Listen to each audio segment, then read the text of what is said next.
రోజుకొక మంచి మాటలో ఈరోజు మరొక అద్భుతమైన జీవిత సత్యం అండి.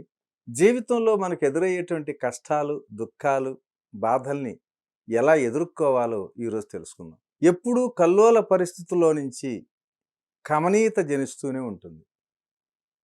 కన్నీటి మడుగులలో నుంచే కమలాలు కూడా ఉద్భవిస్తాయి. శ్రీకృష్ణుడి ముఖత యుద్ధ మధ్యంలోంచి భగవద్గీత ఆవిర్భవించింది గదా! అంపశయ్యలో నుంచే భీష్ముడు విష్ణు సహస్రనామాన్ని ఆ లోకానికి అందించాడు. ముళ్ళ మీద నుంచి ముళ్ళను వెత్తిగించుకొని వచ్చి వికసిస్తుంది గులాబీ పుష్పం. చీకట్లను చీల్చుకొని వెలువడుతుంది కాంతిపుంజం. మథనం గరళం తర్వాతే జనించింది అమృతం. నిజానికి అందువలనే దేనికైనా వీటన్నింటికి ఇవన్నీ విలువలు పెరుగుతూ ఉంటాయి. కల్లోలం, కన్నీళ్లు అనివార్యాలు కూడా. నిజానికి ఇవి చాలా అవసరాలు. అవి అనివార్యాలని, అవసరాలని గుర్తించినప్పుడు కన్నీళ్లు కళ్ళను శుభ్రం చేస్తాయని, గుండె మంటలు ఆర్పుతాయని, కల్లోలాలు అమృతోద్భవం ముందు గరళం వేసే చిందులన్నీ అర్థం చేసుకుంటూ ఉంటాం. భగవంతుడు సంతోషాన్ని, సౌందర్యాన్ని ఇనుమడింపు చేయటానికే విభిన్న అంశాలను పక్కపక్కనే లేదా వెంటనే సృజించాడు. సర్వత్రా వర్జనీయమైనటువంటి అతిని నియంత్రించేందుకే మంచి అయినా చెడైనా దేన్నైనా సరే దీర్ఘం నుంచి లఘుగానే మలిచాడు. మనిషి ముళ్ళు విరిగిందని నడక ఆపడు. ముళ్ళు తీసుకొని తిరిగి నడుస్తూ ఉంటాడు. ఎండ ఉందని, వర్షం వచ్చిందని పనులు కూడా ఆపుకోడు. గొడుగు పట్టుకొని వెళ్ళి పనులు ముగించుకుంటాడు. అతి చిన్న అవసరాలను, ఆటంకాలను కూడా ఇంత శ్రద్ధగా సరిచేసుకొని పూడ్చుకొని ముందుకు వెళ్ళే మనిషి జీవన గమ్యమైనటువంటి జీవిత సార్థకమైన అసలు గమనాన్ని గుర్తించకుండా కష్టాల దగ్గరే కుంగిపోయి గొంతు కూర్చొని ఆగిపోతున్నాడు. చిన్న అవసరాలకే ఆటంకాలను అధిగమించగలిగే మనిషి అత్యంత పెద్దది, అసలుది అయినటువంటి జీవిత సార్థక్య దిశగా సాగిపోయే క్రమంలో వచ్చేటువంటి కష్టాలను, ఆటంకాలను లెక్క చేయాల్సిన అవసరం ఉందా? ఊరగంట కూడా చూడరాదు అంట.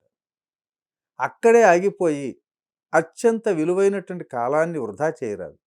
జీవితం ఎంతో సుదీర్ఘమైంది. అయితే అన్ని విషయాలకు ఇది వర్తించదు. కొన్ని పనులకు అతి స్వల్పమైంది అవుతుంది. ఈ అల్పకాలంలోనే అనల్ప కార్యాన్ని ముగించుకోవాల్సి ఉంటుంది. అదే సాధన.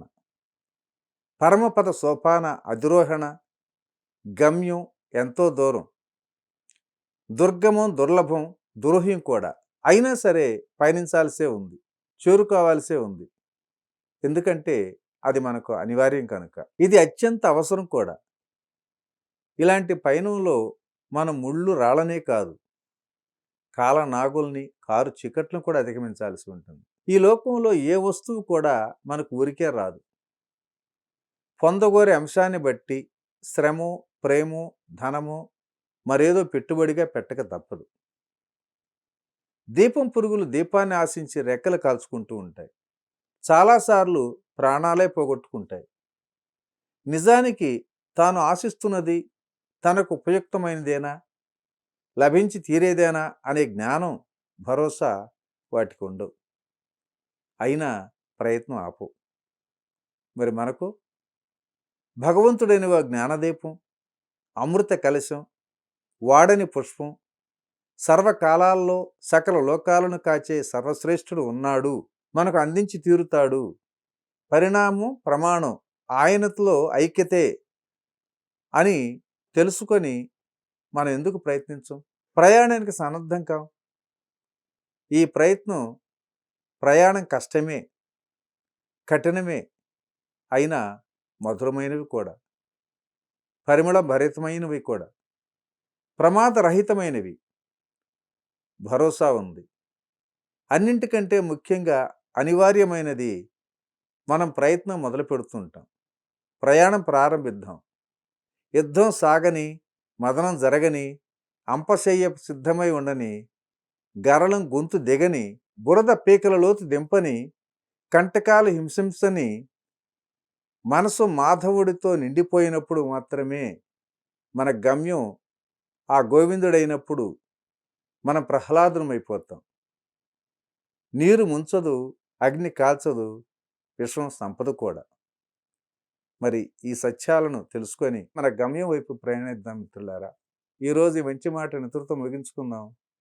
తిరిగి రేపటి రోజుని మరొక జీవిత సత్యం ద్వారా కలుసుకుందాం. Thank you. ఇట్లా మీ రామిరెడ్డి, మానస సరోవరం.